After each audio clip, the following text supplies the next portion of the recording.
Something has happened to the modern day church that, depending on your age, you may not have even noticed. Chances are the subtlety of it has kept you unaware. It's been an idea and a change that, along with its basic paradigm, has brought plenty of language and titles into the church, effectively changing her look, her ways, her manners, the way she operates from the inside out. And as we're going to see in this episode, it's become a dangerous cocktail. It's a crisis. Join me as we look at how leadership is killing the church. Hey, I want to thank you for joining me, Lance Ford, your host here at the Plumline Studio, as we look into this crucial issue that really has become a crisis in the modern day church. It's the issue of leadership, and it's really a new phenomena. Now, when people hear me say it's a new phenomena, they kind of freak out, they push back. I've had people mic drop me on social media because they hear me say that leadership is a new phenomena. But if you look at it from a research standpoint, you can't come to any different conclusion, especially when it comes to the church. Now, stop for a second. It's not a new phenomena as far as leadership happening. The issue is what we call leadership. What we call leadership today has morphed into modern day management theories. Certainly, we've always had leadership throughout the history of mankind, throughout the history of the Bible, but it's not the kind of leadership that we call leadership today. Think about it.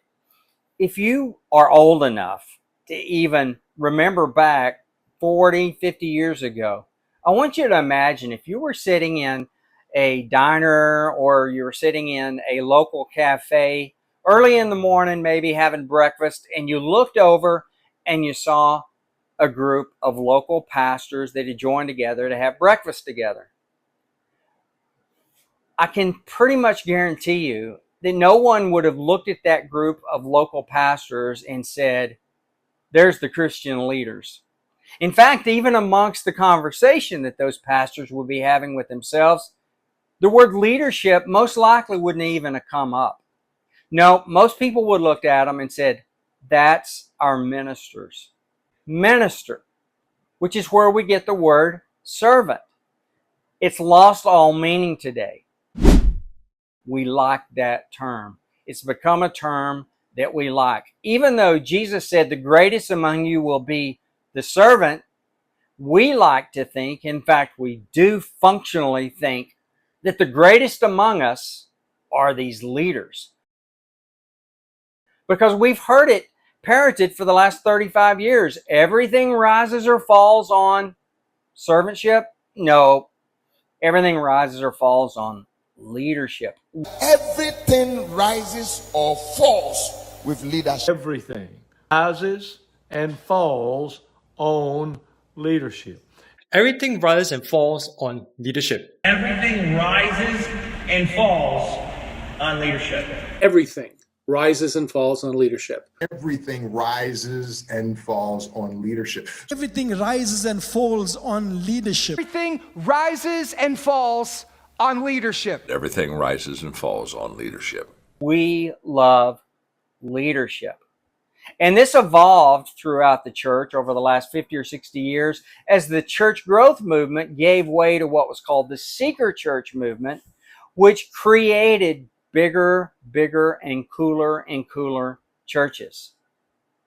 In the late 1960s, pastors, leaders of denominations, leaders of seminaries were starting to see a little blip in the radar. They were starting to see trends where church attendance was dropping a little bit. And so they took action. The church growth movement came about.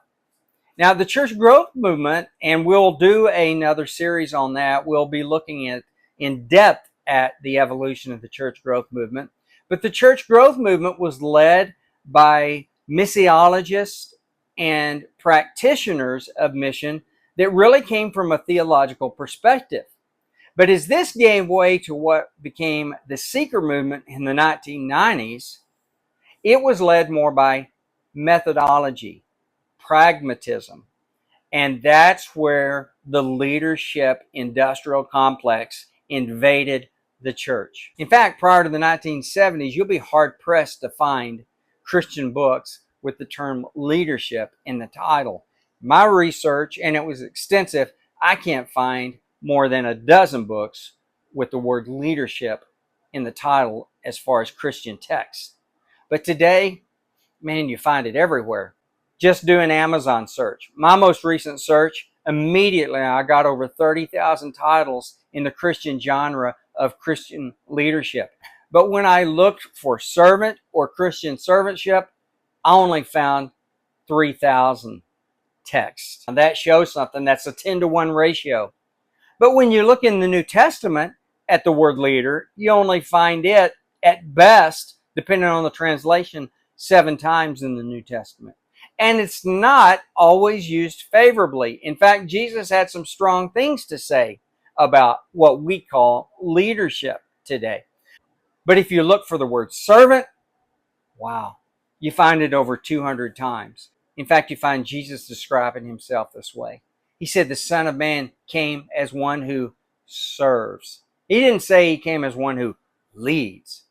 When Jesus was baptized and the Holy Spirit declared the Father's pleasure with him, he didn't say, "Behold my leader in whom I'm well pleased." When Jesus rebuked his disciples for seeking rank and seeking power and seeking privilege in a leadership position, more than once in the Gospels, we see that Jesus set them down and said, the Gentiles or the worldly system is one that seeks privilege and seeks power and seeks to dominate and be over others. But he said, it will not be this way among you. Now, what we got to ask ourselves today is, why is it so much this way among us? We have patently rejected Jesus' declaration that we will not lead like the world leads. We will not dominate in our leadership. We've rejected him. We've shut our ears to him, and we're reaping the consequence today as we see leaders fall so fast and so often. The predominant style of leadership in our churches today looks like a pyramid. Kind of reminds you of the Egyptians, which the Old Testament prophets had a lot to say about their systems. The leadership culture that we see in the book of Acts and the epistles is more circle-like. It's peer-led. It's a flat leadership. It's a plurality of leaders. And don't add that tag with the chief among equals, which doesn't even make sense. The book of Acts and the epistles paint a picture of mutuality in leadership. It paints a picture of peer leadership. It paints a picture of co-laborers, of siblings. The word brother and sister is used over 200 times in Acts and the epistles. This was the mantra. This was the texture. This was the language that they used. You never find boss-employee language in the church of the book of Acts and in the epistles. You see sibling language. You see co-labor, co-worker used dozens and dozens of times. It's a complete different system. And it twists our brains so much because we've been so saturated in worldly leadership systems that we can't even get our head out of the muck and the mire. It's the cocktail that has caused us to become drunk on something that Jesus never brewed up. Even though we have bigger churches than we've ever had before, we have more mega churches than we've ever had before, the trending decline of church membership, church attendance in Christianity in North America, it is dropping. Even though we've had all of this leadership theory, even though we've had all this church growth theory and all these experts on how to lead the church come forth, whereas every conference today usually has the word leadership in it. And we've imported hierarchical titles such as senior pastor, lead pastor. Whoa, let's stop right there. See, that's such normal terms in our churches today that just to hear me say what I just said about him seems a bit crazy. But you don't find anywhere in the New Testament any type of an idea that a human individual is a senior pastor or is a lead pastor, much less a head pastor. There is only one head of the church. Paul mentions him 7 times in the epistles. Jesus is the one and only head pastor. The other thing is, Jesus is the only chief shepherd. Peter talks about Jesus as the chief shepherd. We find nowhere in the book of Acts or the epistles where any local leader was called senior. Now, the even bigger term that's invaded the church straight out of the world is the term executive. Now, there's one for you. We have executive pastors. We have executive teams. We have executive senior pastors. We have executive assistants. This is all terminology from the world. And we've been so drunk on leadership that we don't even realize it. We stumble in the darkness of the muck and the mire of it. So when leaders fall, when pastors fall, immediately the people in those organizations rally around and say, we need new leadership. But they don't mean we need a new type of leadership.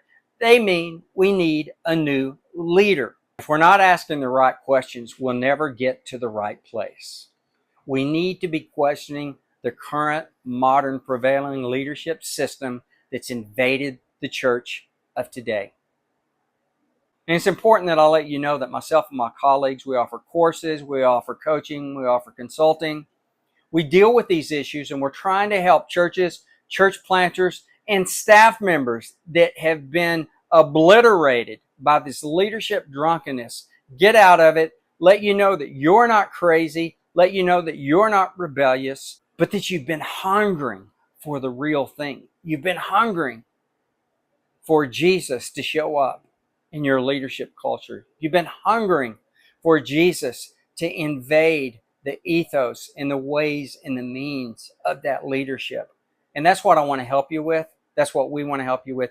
Be sure and subscribe, ring that bell so you don't miss any more episodes. Thanks for being with me on this one.